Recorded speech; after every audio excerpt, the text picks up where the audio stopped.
প্ৰসংগ ভোটাৰৰ নাম কৰ্তন মাত্ৰ এদিন পূৰ্বে বিজেপিৰ ৰাজ্যিক সভাপতি দিলীপ শইকীয়াৰ বিৰুদ্ধে ভোটাৰৰ নাম কৰ্তনক লৈ সৰব হৈ আছিল শিৱসাগৰৰ বিধায়ক অখিল গগৈ। মই পোনপটীয়াকৈ অসমৰ মুখ্যমন্ত্ৰীক আহ্বান জনাইছোঁ যে আপুনি প্ৰত্যেকটো বিধানসভা সমষ্টিত 10,000কে ভোটাৰৰ নাম যে কৰ্তন কৰিবলৈ দিছে আৰু আপুনি অশোক সিংঘালক যে এই কামটোৰ বেপাৰী অশোক সিংঘালক বহিৰাগত অশোক সিংঘালক অসমীয়া জাতিৰ শত্ৰু অশোক সিংঘালক যে আপুনি 60টা বিধানসভা সমষ্টিৰ ভোটাৰ তালিকা বদলাই দিবৰ কাৰণে নিৰ্দেশ দিছে আৰু প্ৰত্যেকজন MLA জিলা সভাপতি আৰু মণ্ডল সভাপতিক আপোনাৰ দলৰ সভাপতিয়ে যে প্ৰত্যেকটো বুথৰ পৰা নাম কৰ্তন কৰা তালিকা দিবলৈ দিছে আপুনি এইটো বন্ধ কৰক। অখিল গগৈৰ এই বিস্ফোৰণ বা অভিযোগৰ পাছতে ৰাজ্যজুৰি তীব্ৰ প্ৰতিক্ৰিয়া। কংগ্ৰেছৰ প্ৰতিবাদ, ৰাইজৰ দলৰ সভাপতিক গেৰুৱা দলত ধাৰাসাৰ আক্ৰমণ। আনকি মুখ্যমন্ত্ৰীয়েও প্ৰতিক্ৰিয়া প্ৰকাশ কৰিছিল। তো ফেচবুক লাইভটো অখিল গগৈ চাই ভাল লাগে আৰু সেইটো তেওঁ আমাক এনজয় কৰিবৰ কাৰণে কয়। অখিল গগৈ এজন গুড এণ্টাৰটেইনাৰ, গতিকে আপুনি এণ্টাৰটেইন কৰক। পিছে এইবাৰ প্ৰেক্ষাপটত স্বয়ং দিলীপ শইকীয়া। অখিলৰ অভিযোগৰ প্ৰত্যুত্তৰ ৰাজ্যিক বিজেপিৰ সভাপতি দিলীপ শইকীয়াৰ। অখিল বনাম দিলীপ শইকীয়া যে 4 জানুৱাৰী তাৰিখৰ দিনা 8 বজাৰ পাছতেই আপোনালোকৰ দলৰ সভাপতি ৰাজ্যিক সভাপতি শ্ৰীযুত দিলীপ শইকীয়া ডাঙৰীয়াই কৰা প্ৰেছ কনফাৰেন্স ভিডিঅ' কনফাৰেন্সখন আপুনি ৰাজহুৱা কৰক। যদি নহয় বুলি কোনোবাই ক'ব খোজে ভিডিঅ' কনফাৰেন্সখন ৰাজহুৱা কৰক। মই দিলীপ শইকীয়াক প্ৰত্যাহ্বান জনাইছোঁ, মই মুখ্যমন্ত্ৰী হিমন্ত বিশ্ব শৰ্মাক প্ৰত্যাহ্বান জনাইছোঁ।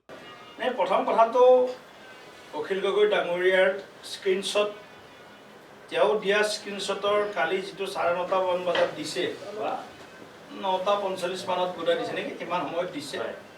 সেই স্ক্ৰীনশ্বট যোৱা 4 তাৰিখে আমাৰ VC শেষ হোৱাৰ পিছতেই সেই স্ক্ৰীনশ্বট VCত উপস্থিত থকা আমাৰ যিসকল সন্মানীয় কাৰ্যকৰ্তা তেওঁলোকে অলৰেডি এইটো ফেচবুকতে হওক বা তেওঁলোকৰ এক্সতে হওক ইনষ্টাগ্ৰামতে হওক অলৰেডি এইটো দি থোৱা আছে। গতিকে অখিল গগৈ ডাঙৰীয়াই মানুহক পূৰ্বক কৰিব বিচাৰিছে, প্ৰৰোচিত কৰিব বিচাৰিছে। মই আগতেও কৈছোঁ, কালিও কৈছোঁ, অখিল গগৈ ডাঙৰীয়াৰ হাতত যিখিনি তথ্য থকা বুলি কৈছে এই তথ্যৰ মানে 5 পইচাৰো দম নাই। মই ক'লোঁ নহয় 5 পইচাৰো দম নাই। আজিকালি 5 পইচাটো নচলে, তথাপিও 5 পইচা আজিকালি আমাৰ মানে এনেকুৱা ধৰণৰ মানুহ আছে যাৰ এনেকুৱা ধৰণৰ কথাৰ কোনো গুৰুত্ব নাই। আমি 5 নয়া বুলি কওঁ নলবাৰীত, 5 নয়াৰো দম নাই, এটা দাম নাই অখিল গগৈৰ বক্তব্য। আৰু শুনক, আমাৰ MLA বিলাকে আৰু জিলা সভাপতিবিলাকে ভোটাৰৰ যিটো স্পেচিয়েল ৰিভিজন চলি আছে সেই ৰিভিজনটো ইম্পৰ্টেঞ্চ নিদিয়াটো, ভালকৈ গুৰুত্ব নিদিয়াটো খুব বেয়া কথা হৈছে, এনেকৈ বুলি ধমকি দিয়া আছে। আৰু তেখেতে ক'লে যে আপোনালোকক সকলোকে কৈছিলোঁ যে আপোনালোকে ভোটাৰ তালিকাৰ যিটো ৰিভিজন চলি আছে সেইটোত ইম্পৰ্টেঞ্চ দিয়ক, আটাইতকৈ বেছি ইম্পৰ্টেঞ্চ দিয়ক।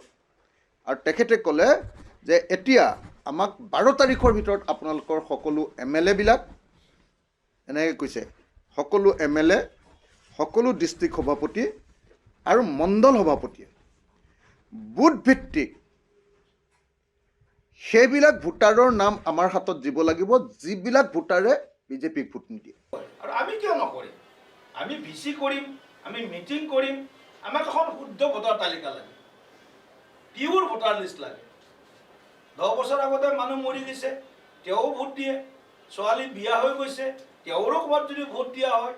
বোৱাৰী আনিছে, তেওঁ ভোটৰ নামেই উঠা নাই মোৰ গাঁৱত, মোৰ ঘৰত। এইবিলাকতো আমি কৰিব লাগিব। কোনোবা চিট কৰিছে, কোনোবা এবচেণ্টে হৈ আছে, যোৱা 4টা ইলেকশ্যনত ভোটেই দিবলৈ অহা নাই, নামটো গাঁৱৰ ভোটাৰ লিষ্টত আছে, ক'ৰবাত আছে। এইখিনি শুদ্ধ হোৱাটো আপোনালোকেও নিশ্চয় বিচাৰে। দেশৰ গণতান্ত্ৰিক ব্যৱস্থাটোত নিৰ্বাচন হৈছে এটা গুৰুত্বপূৰ্ণ, অতি গুৰুত্বপূৰ্ণ এটা অংগ। গতিকে তাত এখন শুদ্ধ ভোটাৰ তালিকা হোৱাটো ভাৰতবৰ্ষৰ সকলো নাগৰিকে বিচাৰে। আৰু আমি বিশেষভাৱে যিটো কথা আপোনালোকে সকলোৱে জানে যে আমাৰ ইয়াত SIR হোৱা নাই, স্পেচিয়েল ইণ্টেনচিভ ৰিভিজন হোৱা নাই।